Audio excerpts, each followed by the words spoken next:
Hello, I'm teacher Susie, and I teach ELA grades 1 and 2 here at Ivy Global School. Hello everyone, my name is Ngan, and I am a middle school English language arts teacher at IGS. My name is Aaron Golick, and I teach English 9A. Hi everyone, my name is Miss Vanessa, and I teach 7th grade in high school with Ivy Global School. It's Miss Queen, math and science teacher of grade 2B2 and 3B2 from Ivy Global School. It's Mr. Huang, I'm math and science teacher at IGS. My name is May, and I am your teacher in grade 1, grade 2, and grade 3. I am teaching math and also science. My name is Dr. Angela Jones-House, and I am a 6th grade teacher of the subjects math and science at Ivy Global School. My name is Kayla Ferguson, and I am here with IGS. I teach 1st grade groups. I also teach 4th grade honors as well. I am Miss Caron, and I teach 5th grade honors here at Ivy Global School. My name is Trung Đức, and today, on the occasion of Vietnamese Teachers Day, I would like to answer some questions sent by my students. And welcome, students. I made this video for Vietnamese Teachers Day. Well, because I want to learn. The reason why I choose to be a teacher is because I believe that teaching is the best way to continue learning. And the truth is that I have been learning a lot from my students. I didn't choose to be a teacher. This job chose me, as all the Vietnamese always says. My major is applied finance. I didn't choose to be a teacher, but I did choose to be an influencer. I want all of the students, all of the young children know that learning is not that boring. The way that I feel I can help people the best is to help students. So that is one of the reasons that I decided to become a teacher. And another reason is because I just love to see when connections are being made or material or things that are being taught when students understand and they get it and the light bulb comes on. Those are so gratifying and so exciting for me. I've always wanted to be a teacher. When I was very young, I would set up all my stuffed toys and play teacher with them. Both of my grandmas were teachers, and my father was a teacher. So I guess it's how I was created too. I love being a teacher. So when I was around high school, one of my teachers there was really good in storytelling, and I was inspired to become a teacher since then. When I was 18 years old, that was a time when I had to decide. I had to think seriously what I was good at, what I really liked. And I realized that I was interested in explaining things to people. I loved working with children. Well, I want to share with you guys one of my childhood memories, because this question brings me back to the time when I was in primary. I used to pretend like I was a teacher, asking some younger neighborhood kids to be my students, though they never asked. It's just for fun, but I think this kind of role-playing somehow shows that I like to be a teacher since I was a kid. I like to share my knowledge to others a lot. The reason I chose to become a teacher was I had very good teachers in high school, especially grade 11, grade 12 literature teachers. These teachers were very important in my life and were inspirational.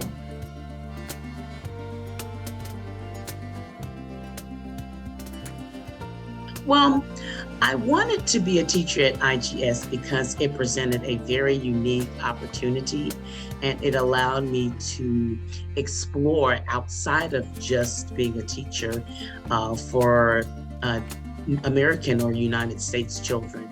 So I wanted to explore a little bit of out of the area that I usually teach. Although I do have experience with, teaching other students internationally, I just wanted some extra experience with that. Well, when I first got hired on at IGS, I was expecting my first baby, so it allowed me to teach from home and also to be a stay-at-home mama when my baby Josiah was born. Decided to take the position because it gave me the opportunity to do what I love, which is teaching, and have more time for my family. They're also very respectful, greeting the teacher and then saying goodbye as well. I believe in the vision for the school. I like the way that things are set up for both, myself as a teacher and for students. And I would have to say, being able to interact with the students and to learn more about their culture.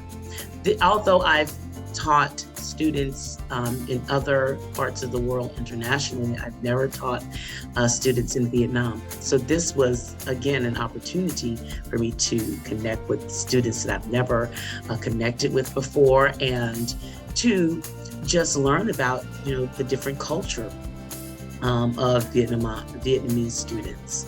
Well, I would say I was quite surprised because, we learn online, right? IGS is an online school. We learn online, but I think that I was very surprised when I have very strong connection with my students. I mean, I can talk to them freely. I have a lot of things to share with my students, and we talked a lot. We shared a lot during our classes, right? That is the thing that made me really, really love and grateful and proud of all of my students and proud of myself when I have that strong connection with you, with my lovely students. The best thing about being a teacher, I believe, is to get to connect with the inner child within you. Because after being told that you are an adult, you forget about the inner child inside of you. And isn't it good to reconnect with the child and feel playful sometimes and feel like you have still the desire to dream and the desire to discover the world?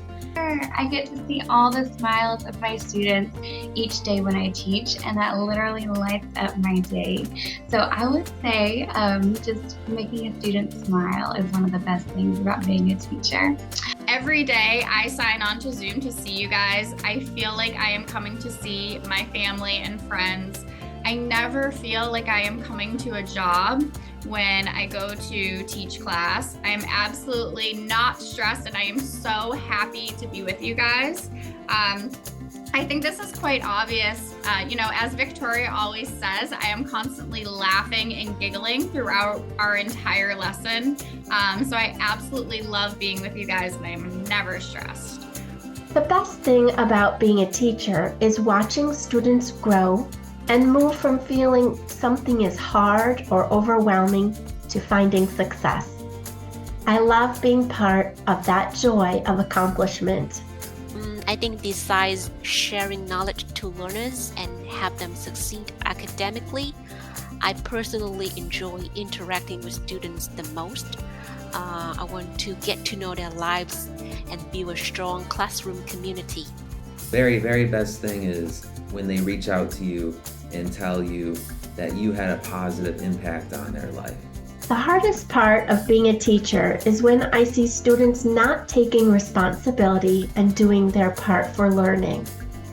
I want my struggling students to know I believe they can succeed, and I am always here to support and cheer them towards success. I really want after every 2 hours that when we work with each other, you guys will have something for yourself.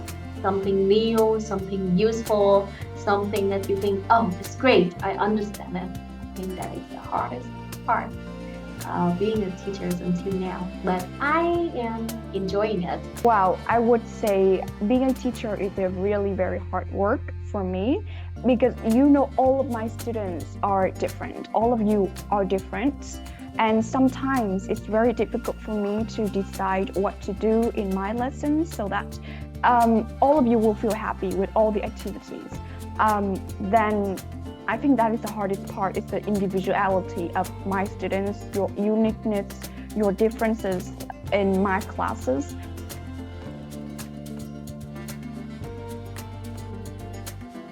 Honestly, I cannot remember a lot of embarrassing moments, but I do remember a funny story.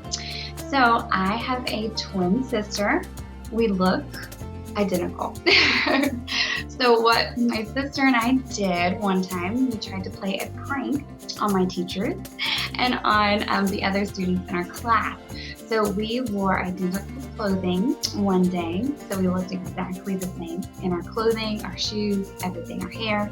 And we went to school, and I went by Katie's name and she went by my name for the entire day, and no one knew the difference. So that was pretty funny. I think I have a lot of embarrassing moments when I was in school because I was a little bit clumsy. And this is the twist that I want to tell you guys, that I was super bad at math, science, physics, and chemistry. And I am now your teacher in math and science. Bye! So in university, I took a history class and I really didn't take it seriously. And there was a big final writing, and I waited until basically the last night. And what I wrote and gave to the professor was very embarrassing. And I ended up actually flunking that class. And when I think about how little effort I put into the class, it's quite embarrassing because the subject matter was interesting. It was Chinese history, actually. Story that comes to mind is from I played basketball in high school. So there's this game my senior year, biggest game of the year. There's 2 schools in my town that I grew up in, right? And we play once a year.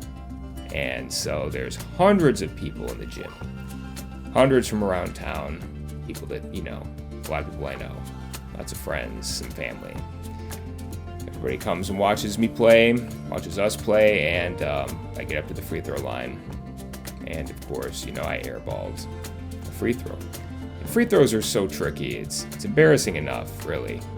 But everybody in the gym, is watching the person shooting the free throw. Nobody else is moving.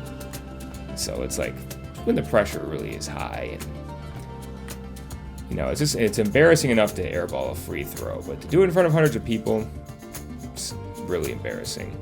It's probably the hottest, my face ever felt. Like, it was just burning. I didn't have a fever. That's a really good question, Kate. I have a lot of embarrassing moments from when I was your age, but one does really stand out in my mind. I remember my first day of 8th grade, and I had on my brand new first day of school outfit. I was really excited to be there, and I went and got lunch in the lunch line, was walking back to the table, and I completely wiped out. I was so clumsy at your age. I was constantly falling down. I have no idea why. But anyways, so I wiped out in the middle of the lunchroom, just like you see in a movie. I was on the ground. I had the food all over me. It was all over the floor. And students laughed at me. It was pretty horrible. But I survived, and those embarrassing moments can help make us better in the long run. But yeah, that one was pretty rough.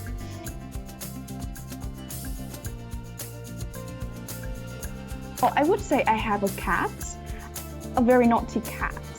So he messed up the kitchen all the time, and he drives me crazy very usually. But I love him still. When I was growing up, I was a really fat kid.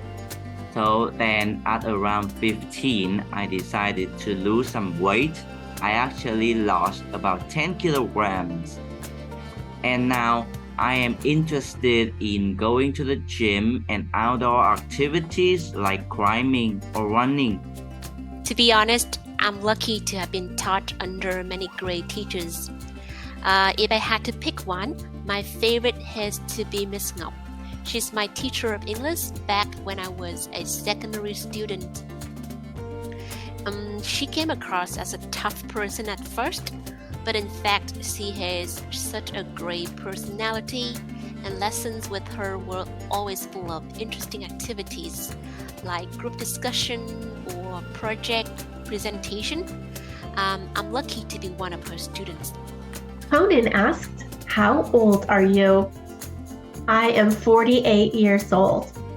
I like being 48 because life is a little easier when you have learned some things along the way. I think I will like being even older because I keep learning new things.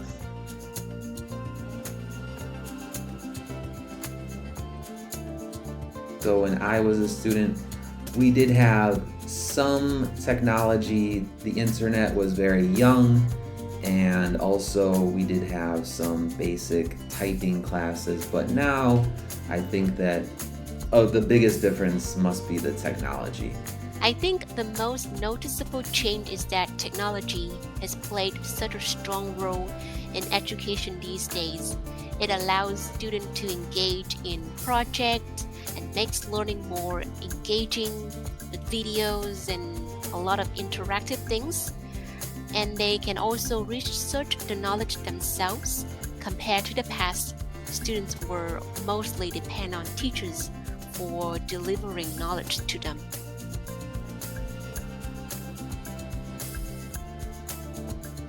I firmly believe that education begins in the home, and it's not limited to academic development, but social and emotional development as well. Parents are the primary educators of their children, and educational institutions are the secondary educators.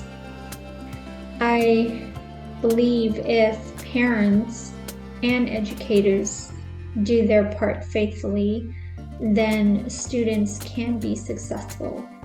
Okay, that's an excellent question. My family highly regards and values education.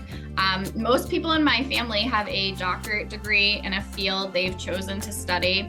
I hope to achieve that too someday.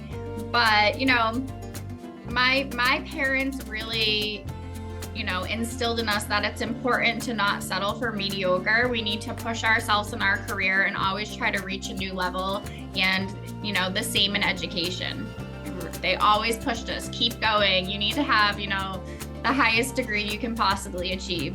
So, and I'm really thankful for them and those values, because I feel like, it's made me a better worker, and, my family has inspired me to keep pushing forward in my own personal education. So I'm very thankful for these values and principles of my family.